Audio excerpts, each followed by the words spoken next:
Welcome to Village Church. We're committed to seeing people transformed into fully devoted followers of Jesus. We do this through focusing on gospel, community, and culture. Learn more about us at thisisvillagechurch.com.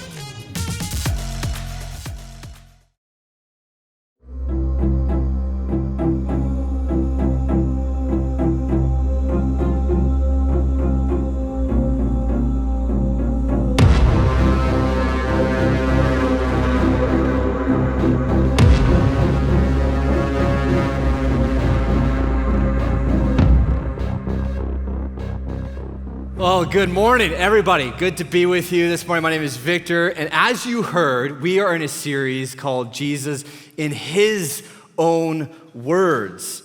And why we're doing this, it's important because there's so many ideas, there's so many perspectives, interpretations on not only who Jesus is, but who we are in light of Him. What does Jesus actually expect of any one of us in this room or watching online?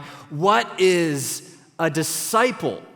And we're going to explore this text this morning. We're going to find out he actually draws some lines in the sand and draws some markers on what a disciple, what a follower of Jesus is. Because if we're honest and we're frank, not everyone who thinks they are a disciple is. You know, Soren Kierkegaard, he makes a distinction between someone who is an admirer of Jesus and someone who actually is a follower of her. This is what he says. The admirer never makes any true sacrifices. He always plays it safe. In words, phrases, songs, he is exhaustible about how highly he praises Christ. Yet, he renounces nothing, will not reconstruct his life, and will not let his life express what he supposedly admires. A follower is or strives to be what he admires. An admirer, however, keeps himself personally detached. What happened recently, actually this summer, was my two older kids, who are like 5 and 7, actually got off their training wheels. It was a blast. So we took off the training wheels, we kind of did a couple of those, and they did a couple crashes, but they figured it out, and we're stoked. We had this moment where Jackson and Denver, they felt like they could go faster, they had more freedom. It was just a win. It was so much fun to watch. That was not my experience when I was younger, getting off my training wheels. So me and my family, we go to this place called Pender Island. It's just off the coast of Vancouver Island. We go up there once a year because my grandpa has a cottage there, so we go visit him. It's a low-key environment. All you can really do there is like nap, do puzzles, and go on bike rides. That's all there really is to offer. And there's not a lot of construction there, so the roads are pretty rough. They don't have sidewalks. And so my dad thinks he'll have this moment with me where it's this bonding moment. We'll go for a bike ride together. Sounds fun. So I just got off my training wheels. I'm a little bit nervous about how to do it. And we go down the shoulder of the road. It's all like gravel, and the shoulder starts narrowing a bit. And so my dad is freaking out a little bit. He's like, okay, to the shoulder, Victor, stay to the shoulder, because he's worried I'm gonna actually go into traffic and get hit by a car. And so I'm getting nervous. I keep wanting to go into the road because on my left the road is coated with giant blackberry bushes in this deep ditch. So I'm like, okay, it's either death or death. These are my options here. And so I'm going, and I don't know how to really bike ride, and it's gravel, the wrong little pebble, and sure enough, this beautiful bonding moment with my dad, I go over my handlebars into this massive blackberry bush, and it was rough. And I was stuck in that thing for a while. I was like 6 feet into this. And a lot of our lives, sometimes we get tangled up like that. You know, Matthew 8:18, it says this: now when Jesus saw a crowd around him, he gave orders to go over to the other side. You know, there's many times, we're going to see a lot here, where Jesus draws lines in the sand. You want to follow me? Eat my flesh and drink my blood. Whoa, hold up. Wait, no. This is too hard of a hearing. I don't know if I can do that. And they walk away. And Jesus isn't like, it's just like a metaphor. It's not really a metaphor. Sit down. Let me explain it to you. No, he lets him go. If you want to follow me, sell everything you have and give it to the poor. The man was like, I can't. And he walks away. Well, how about just like half? Sell half your stuff and like you can follow me. No, he lets him go. And just like here in this moment, Jesus calls those who want to follow him, not admirers, but those who actually want to follow him, to come onto the other side of the lake. For us to leave things behind, to move on from this place where true discipleship actually happens. And it's probably not rocket science for many of us in this room what Jesus is actually asking of us. There's things that have prolonged in your heart, whether it be as simple as like a sinful habit of pornography, lust, or gambling, or pride, or fits of rage with your family. It's like the things that Jesus, maybe just this last week, he's saying, hey, let's put that to rest, give that over to me. Or maybe it's something that's been prolonged for years that you've struggled to give to Jesus. For others, it's relationships. Estranged fathers, you're bitter at a boyfriend, things that have lingered in your heart for a long time. You can't heal, you can't forgive, you can't move on. But for many of us, it's these elusive things, these elusive attachments that many of us find ourselves in, attached to things, stuck, tangled up in things that have a hold on us, that aren't always clear to articulate, things in our lives where Jesus in this instant will draw some lines in the sand of those who want to follow him and can't because of these reasons. In our own heart, we find that we want to go far with Jesus, but it's this far and no further. It's this much and no more. It's nothing we would proclaim out loud, but the way we manage our wallet, our calendar, our time, our rhythms, all proclaims that. I can only give this much to Jesus and not much more. And Jesus' words in this text draws some lines where these three would-be disciples can't go any further, that speaks so clearly to us in the 21st century suburban lifestyle of attachments that we struggle with. The first one is that the text continues, says, and a scribe came to him and said, teacher, I'll follow you wherever you go. So he's in, he's game. You want to go across the lake? I'm there. Let's do this. I want to be a disciple. And Jesus goes after the one thing that he thinks will prevent him from actually stepping into discipleship: comfort and security. Look how he pushes back on this disciple. And Jesus said to him, foxes have holes and birds of the air have nests, but the Son of Man, Jesus, has nowhere to lay his head. It's not that Jesus was necessarily like homeless. He had places to stay, friends, family members, to stay with. It's that he had a very aggressive, loose relationship with possessions and things and assets in our life. They didn't weigh on his life like they do for us. They didn't dictate decisions for the future of what we can and can do like us. If I'm honest, there are things that have gripped my heart more than I'm comfortable to admit.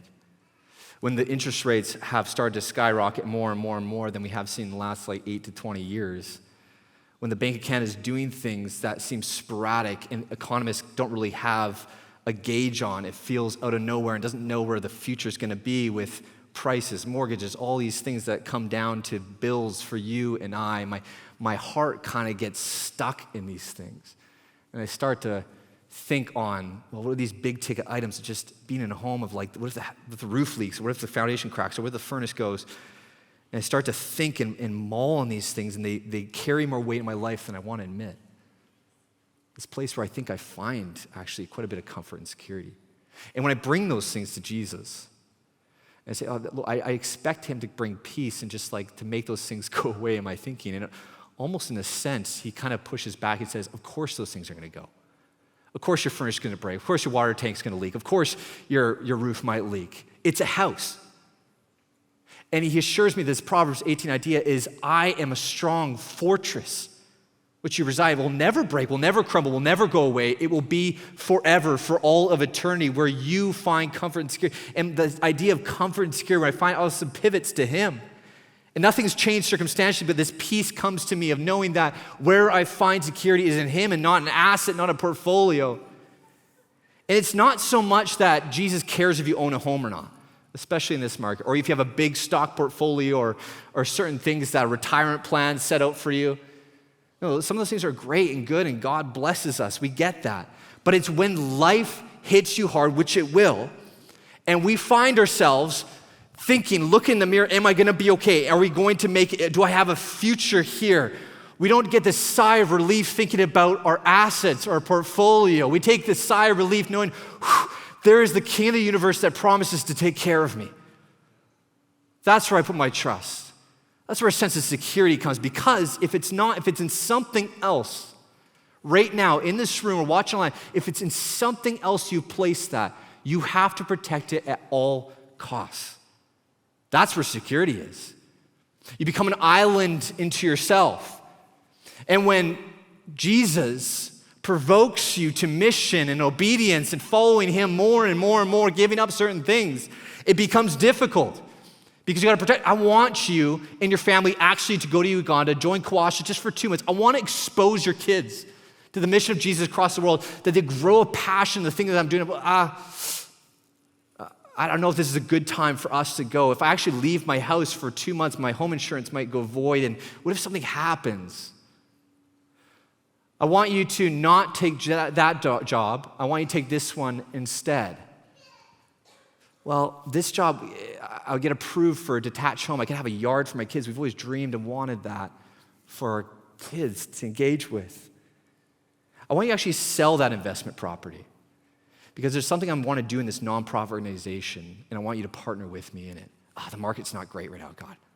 Actually, I had that thing set aside as a growing investment for our kids' college fund and for their weddings, and I just want to hold on to that. You become more and more rigid and immovable, and your private little island gets smaller and smaller and smaller, and you have to protect it at all costs. And what looks like good stewardship and being responsible with your assets and your finances is actually a cloak for fear and mistrust that God will actually take care of you in the future. And he demands everything. That you cross over to the lake, you cross into the unknown, and that's where true discipleship actually happens. Your future is not guaranteed. You can't have life in your own control. You have to give it over to him. And for everyone, this looks different. It's not necessarily about just everyone selling their houses and quitting their jobs. That's not the point. There's some things that you've taken off the table. If you actually examined your life, you've taken off the table where you find comfort and security. It's like, yeah, I trust God as a provider, but if he doesn't, I got $20K in the stock portfolio to take care of me. That everything would go on the table for him and say, Lord, it's all yours. You can speak into all things because ultimately you are my source of comfort and security. And then there's a second disciple where Jesus draws a line around the idea of convenience.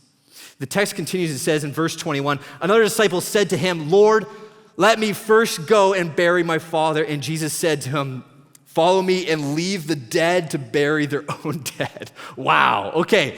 So when I was younger in Sunday school, I actually thought like with, the felt boards and all that jazz, you see the characters up on the board. When I heard this story for the first time, I'm literally thinking his dad's like dead beside him on the ground. And there's like a 6-foot grave ready.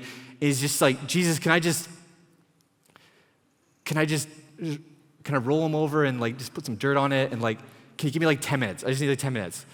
And Jesus is like, let the dead bury the dead. Let's go. We're out of here. It's just like, wow, this guy's savage. Like, this is actually how discipleship looks like. That's not really what's happening. Most likely, scholars think the dad is still alive. There's just this firstborn expectation that it's a heavy, 3 weeks laid out after the dad has died. The son is anticipating that. His dad might be near death. And in fact, usually a year after, there's almost a second funeral where the firstborn son takes the bones and put them in some more sacred space. And so what this person is actually saying to Jesus is someday, after my father has died, which could have been years, I'll follow you. And Jesus' response is harsh and pointed because he knows if your life is driven by what's simple and what's convenient, you won't last 10 minutes being a follower of me. So let's just cut ties now. Some of you, especially young people, you have this weird relationship with the church. You're potentially born and raised in it. You've seen a lot of, you've seen good in it. You get the idea of community. You see your family is about it. Your parents, their marriage is still together. It seems like this Christian thing makes a lot of sense. It's morally good.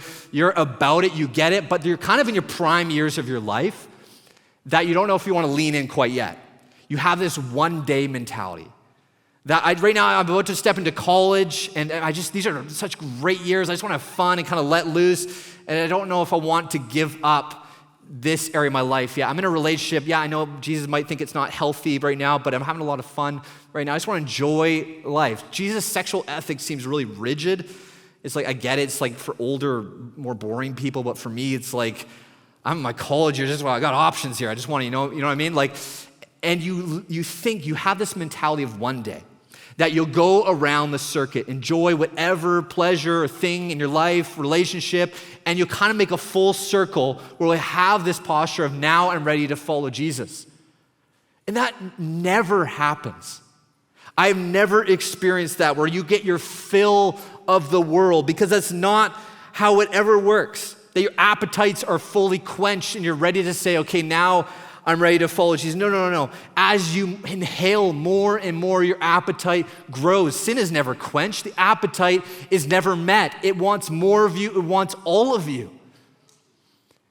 And Jesus now is calling all of us, whether young, old, delaying discipleship, and saying one day when it makes sense, when it's convenient, and saying now. The call is now. You can't be a disciple if I get to be in your life only when it's convenient for you. It won't work. He unapologetically wants all of you. And for those who call yourself a disciple of Jesus, he demands it. What C.S. Lewis says, Christ says, give me all. I don't want so much of your time and so much of your money and so much of your work. I want you. I have not come to torment your natural self, but to kill it. No half measures are any good. I don't want to cut off a branch here or there, a branch there. I want to have the whole tree down. Hand over your whole natural self, all the desires, which you think are innocent as well as the ones you know are wicked, the whole outfit. I will give you a new self instead. In fact, I'll give you myself. My own will shall become yours. That's what's on offer. Him. That Jesus actually supersedes all the best conveniences and comforts and securities this world has to offer. It's the BC life, right? The Okanagan Lake with the boat on the water. You got a charcuterie board laid out on the boat. It's like high life. You got the cabin life with the kids, and there's the fire going during the summer. It's all the stuff, the great movie that you have your craft beer cracked. It's like, this is BC living. We love leisure, right? But there's this mentality that all beautiful things, not wrong. We don't feel guilty about those things. We enjoy those things. But it's not where life is found. That if King David is saying he literally had the world at his fingertips, every pleasure, everything, every financial thing that he wanted, he could snap his fingers and have it. He exhausted all that the world had to offer him. And at the end of his life in Psalms 84, he says, better is one day in your courts than 1,000 elsewhere. Like, he's either actually insane, he might just be crazy in his old years, or he's got something. He caught something that all of us, whether Christian, skeptic, you're tired of church, all of us hope to be true and struggle to believe that there is a God of the universe that's just that good. He's that good. When the cabin is full of mosquitoes, when the boat breaks down, when you feel bloated after the beer, the movie was a bust, there's this longing that is not satisfying, that longing, and that it be found in walking across the lake with Jesus, fully, not just half-hearted, not cutting out a couple branches here, everything, all of you. It's where comfort and security is found in him. And the last line that Jesus draws in the sand is in Luke 12. It's another disciple who wants to follow Jesus but can't give their life to him, can't go any further with Jesus. Jesus draws a line on not just your motivation towards your assets and your money and your finances and all those things that are around your world that provide comfort to us. It's not how just you relate to it, but what you actually do with it. Jesus has some things to say about how we manage our money. We have a weird relationship with money in church, don't we? Some of us subscribe to like the tithe thing, the 10%, which if you're actually going to follow that, it's probably closer to like 23%, just saying. But Whether we subscribe to it or not, we all agree as disciples and followers of Jesus that it involves generosity. It involves sometimes radical generosity, to give of our time, our effort, our finances to Jesus and his mission and to the church. It's all a part of it, but a lot of us have this weird, almost transactional relationship with it. I'll give 5, 10, 20% to the church, and this 80, 90% is for me. Maybe I'll sponsor a kid or a child to go to camp, I'll support that event or pay a salary, sure. But the 80% is mine. And Jesus in this text has something to say, not just with this transactional thing of like you almost pay a membership fee or a tax or some relationship you have with the church. No, he has something to say to the entire lot, the 100% of what you receive and what you get.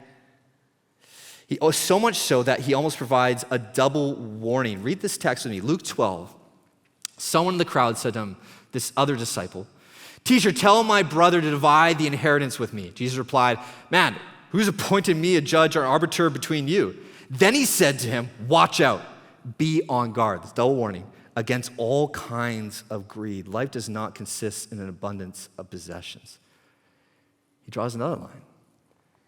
He says, you want to be my disciple, you want to follow me, you can't take greed with you. They are incompatible. Like all of us in this room are aware of what greed is. It's not that hard to know that greed is when money becomes too much of a focal point in our life. It's too central to our affection, our desires, in the forefront of our thinking. It's too central to our lives. That's not the issue of defining it. It's when. When is it too central? When is it too much? When is thinking about it too much? Where is that line, and how do you know if you've crossed it? You know, when I first got married to Kristen, you get the fun, season of your marriage and those, that first year where you get to buy a couple things. People buy you things at your wedding. You get to do that list where you get to pick all the things, the furniture, all that jazz for your new home. And I got to be in charge of the TV, so I was really excited about that. And I'm thinking, you know what? I'm going to be modest. I'm going to be self-controlled. I don't like when there's like a 70-inch TV and there's woofers and all these wires everywhere. It just it consumes the whole living room. It's super untasteful. It's like it ruins the whole vibe of the living room, right? And so I buy a modest 40-inch TV. And so I'm like, okay, it feels good. It feels right. It's not, glaring to anything. And then a year later, there's a rebate. And you can return your TV and you get your money back because there's something wrong with the TV. I'm like, okay, we'll return a TV to Best Buy. We got our money back. And it's like, oh, crazy. There's like a 48-inch TV in the same price. Why don't we just do that? So we get the 48-inch TV, still modest, still feels like right. About 3 years ago, so we had that for about 7 years. 3 years ago, we moved.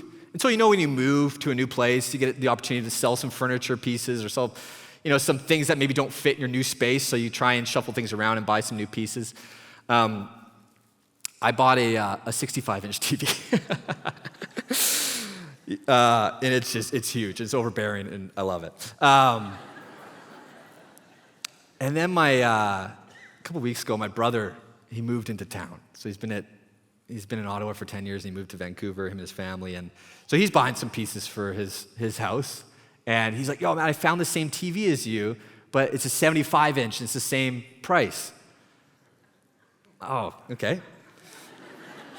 So I find myself on Amazon looking at projectors right now. And so wherever the line is, I don't know. I can't help you because I'm clearly struggling with it. But this is what Jan Johnson says in her research. She states, only 1/3 of American households that make more than $100,000 a year agree with this statement. I can afford to buy everything I really need. Which means 2/3 of the American households that make over $100K a year feel that they do not have enough money to buy all the things they really need. She says this means that the wealthiest people in the wealthiest country in history of the world believe they can't afford everything they really need. There's enough storage unit spaces out there. There's 7 square feet of storage unit spaces for every American. Those storage units that you throw all the stuff that you'll probably never use again, there's enough to sleep every American comfortably. In my pastoral experience, people have come to me and want to meet around obvious issues of like marital stuff or lust or doubt on apologetics and trying to figure out some theological things. What's their next step in their discipleship? I've never had someone come to me and said, I struggle with greed. And here's the thing. This is why Jesus provides the double warning. Because you always draw the line a little further from where you stand. And that's what makes it so dangerous. It's never your issue. Even though Jesus, again and again through the Gospels, attributes it to the primary lure that will derail your discipleship. Money. Something that we give very little attention to. So what do we do? How do we posture ourselves? What is response? Well, Jesus graciously continues on the text by providing a parable. He said to them in the parable, saying, the land of a rich man produced plentifully. And he thought to himself, what shall I do? For I have nowhere to store my crops. And he said, I'll do this. I'll tear down these barns and build larger ones, and there I will store my grains and my goods. And I will say to my soul, soul, you have ample goods, laid up for many years, relax, eat, drink, and be merry. But God said to him, fool, this night your soul is required of you, and the thing you have prepared, whose will they be? So is the one who lays up treasure for himself and is not rich towards God. 5 times in verse 17 to 19, you see, I will do. He, as if he owns it all. My fruit, my barn, my goods, my soul. And here's where greed seeps in, is when you think everything you have is yours. This is what A.W. Tozer says. There is within the human heart a tough, fibrous root of fallen life, whose nature is to possess, always to possess. It covets things with a deep, fierce passion. The pronouns my and mine look innocent enough to print, but the constant and universal use is significant. They express the real nature of the old Adamic man better than 1,000 volumes of theology could. They are verbal symptoms of our deep disease. The roots of our hearts have grown down into things, and we dare not pull out the rootlets lest we die. Things have become necessary to us as a development never originally intended. God's gifts now take the place of God, and the whole course of nature is upset with the monstrous substitution. God's gifts, they ain't yours. Mine. It is never yours. None of it is yours. You know what God calls someone who proclaims mine to the air? A fool. Your whole life, everything about you, your next breath, the blood that pumps through your system, every one of your 32 million heartbeats that have happened this last year. Jesus so intimately involved in your life as if he's literally pumping every single heartbeat of his life that he's given you. And on borrowed breath, you proclaim, mine. Mine. It's all mine. Notice the distinction in the text. It says the land produced, not the man. Everything you have, every check that is written to you, every place that you own, every property, investment, it's not because you're a self-made man or woman. It's God's. It's because he's given it to you, and it's on loan. That's a different posture when we think about it. When you see everything you have, it orbits Jesus and his mission and his kingdom and what he's about and what he wants to do in and through you, as opposed to orbiting you and your desires and how you can get ahead and how you can please your life and make it easier. It's a very different posture where greed becomes impossible. How can my resources serve him instead of they can serve me? Because if we're honest, we are actually pretty bad investments. What Will Rogers says, we spend money we don't have to buy things we don't need to impress people we don't like. That's how we think about money. And that's how we use it. We're not the best investments. Some of us, you've remortgaged your house to peel off a couple $1,000s to redo your kitchen so that it's more stylish, you can host people. In 10 years, it's going to be out of date. You'll need to do it again. Some of you have bought that type of car so you can impress people at the office, knowing in 20 years it'll probably be in a junkyard. That custom home that you've invested, you've dreamed about for so long with your wife that you want to build on the lake and have finally the life you want will be a bunch of rubble in 50 years. All of it. all of it will eventually, all the things you've poured your time, your sweat, your blood, your tears to get will be rubble in the ground at the end. It's not wrong. It's not wrong to want nice things. There's definitely a place for that, a God-glorifying place for that. That's not really the issue. It's when these big things become the primary drivers of your life, Jesus says, you're in danger. Warning. Be on guard. When you say what one author says, you ask the question to yourself, I want money because. What did your heart say in that moment? What does your heart say about money and finances? And here's what happens when you start to orbit things around the life of Jesus and his mission. There's two guys at Harvard who had this goal of they wanted to retire by the time they're 40. So they made about $250,000 each in their jobs. They went to Harvard to take this class called God and Money. And that class reoriented everything for them. It flipped the whole thing in their head. They saw like, oh, a tithe is just something you throw at the church once in a while, and I have 90% to do whatever I want, to save and to store up things in barns.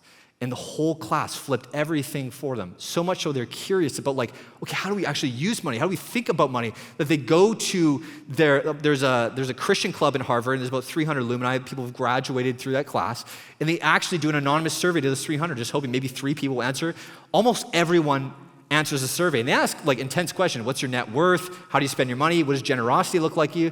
And they got response after response and story after story, so much so they were so provoked by this that they actually said, can I phone you and hear more about this? And 40 of those 300 said, yes, I'd love to chat with you. They got phone interview after phone interview after phone interview, and it was fascinating what came out of this. And people were like, we just love the idea of giving. We give 50% of our salary. I just want to give more away. That is our heart. Some people were like, we had $100K used for a house rental. We decided to give it towards a church and to an orphanage. We're seeing that as such a fruitful endeavor. Some people were like, this guy could have retired after 3 months, but he extended it as a 30-year retirement plan because he wants to just give aggressively in his young years. Like one couple was so giddy. This older couple was just giddy talking about it. And the common thread these two guys found is almost this holy jealousy of like they're onto something that I've never experienced before. These guys are so joyful when they give. They give more and it makes them happier. It's weird in the Gospels when Jesus invites people to the table, he invites people, the disciples, to follow him. And when they say no, often it'll say they walked away bitter and angry. Jesus offers freedom, joy, and when we say no, we choose to hoard our money and to hoard our barns and stack things away, it leaves us bitter and miserable. You know what I'm most excited about? This building campaign that we have going on that we're thinking about in the future, and we want to get that rolling. All of us have talked about, really excited about, like, it'd be so great to have this building where we can do ministry out of. There's things that we're planning where it's like, it'd be cool to do youth conferences, different training things, bring global speakers, all this exciting stuff that we could do with this building. But you know the thing that excites me the most is in that season we say we're launching the building campaign and we call to you, put a pretty heavy demand to all of us, whether on staff, volunteer, you've been here for a couple of weeks, we put a call out to you of saying, let us invest in some of this. What Jesus will do in that moment, through that moment, that for some of you, he will break greed over your heart that you never knew was even there. For some of you, it'll be giving substantial things that I want to follow Jesus, and it's going to hurt sometimes. He's asking you to give certain things, and you'll be surprised at how much joy it brings your life. And what excites me is not that we'll have a building, but we'll have a community that is transformed through it. That Jesus will do a deep work here amongst us. That's what excites me the most. And a life of comfort, a life of convenience, a life of financial security, it's so hard. It's so hard not to make that the primary drivers of our life. For me, for you, for everyone. And for you to have the willpower to just white knuckle, this isn't saying no to a cookie. This isn't saying yes to a diet. This is saying no to, you get 5,000 ads you're exposed to a day. There's a sermon being preached to you that this should be the priority of your life every day. And you don't stand a chance trying to have the willpower to resist making these the primary things of why we get up in the morning. You know, when I fell in that blackberry bush, my dad couldn't reach me. He had to jump into the bush to get me. He had to get all tangled up too. He had to get scratched, cut, and everything to detangle me from this bush and to actually pull me out. Jesus comes from a place of treasure in heaven, having everything worship to a humble little baby to be crucified on a cross with nothing hanging there so that he can pull you out. Whatever is tangled up in your life of saying, Jesus, I can't go any further with you. It's hard to trust you. It's hard to make this a priority. For those who are willing and saying, Jesus, I'm stuck. Can you help me? He meets you. It's not that he's just the one who draws lines in the sand. He meets you where you're at for those who need him, those who cry out to him, those who desire him, and say, I want to follow you across the lake into the unknown, into a future I don't guarantee, but it's better than whatever is on offer here in front of me. Jesus, I pray for those in this room that feel stuck.